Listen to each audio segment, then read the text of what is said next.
Assalamu alaikum. Ramadan is the month of blessing and abundance characterized by fasting. Allah has made it obligatory for every Muslim, whether male or female, to fast during this sacred month. However, there are certain circumstances in which a person may be excused from fasting according to Islamic law. Today I am going to discuss the specific circumstances in which Islam permits one to abstain from fasting. Number 1. Pregnant women. If a pregnant woman is in good health during her pregnancy, she should fast. However, if there are potential risks to her life or the life of her unborn child due to the fasting as advised by a doctor, then she is allowed to abstain from fasting. She can make up for the missed fast later. Number 2. Breastfeeding women.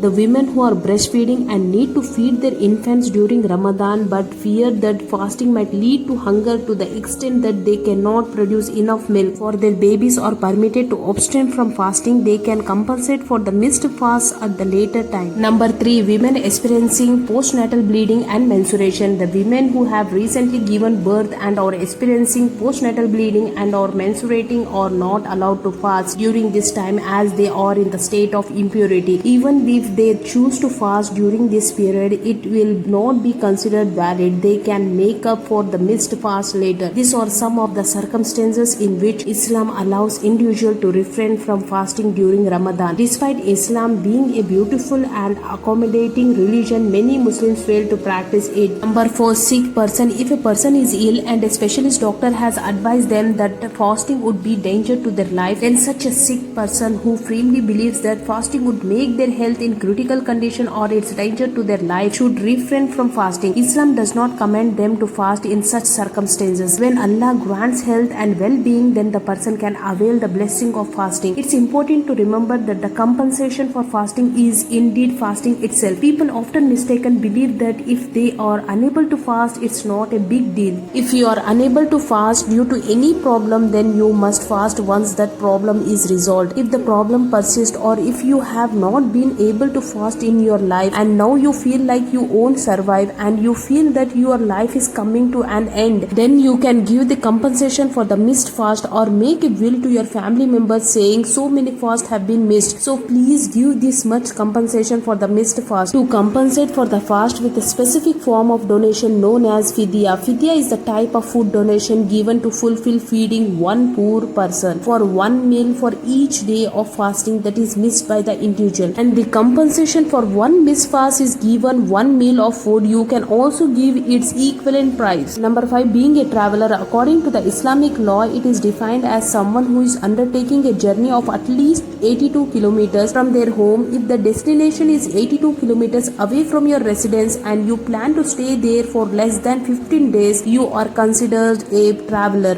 Islam advises that it is preferable for you to observe fasting during Ramadan if you are capable of doing so. However, if you are facing significant difficulties, you are granted permission to abstain from fasting. Number 6. An extremely elderly person who has become very weak to the extent that he cannot even get up from bed due to the complete lack of strength, then such an elderly person is not obligated to fast.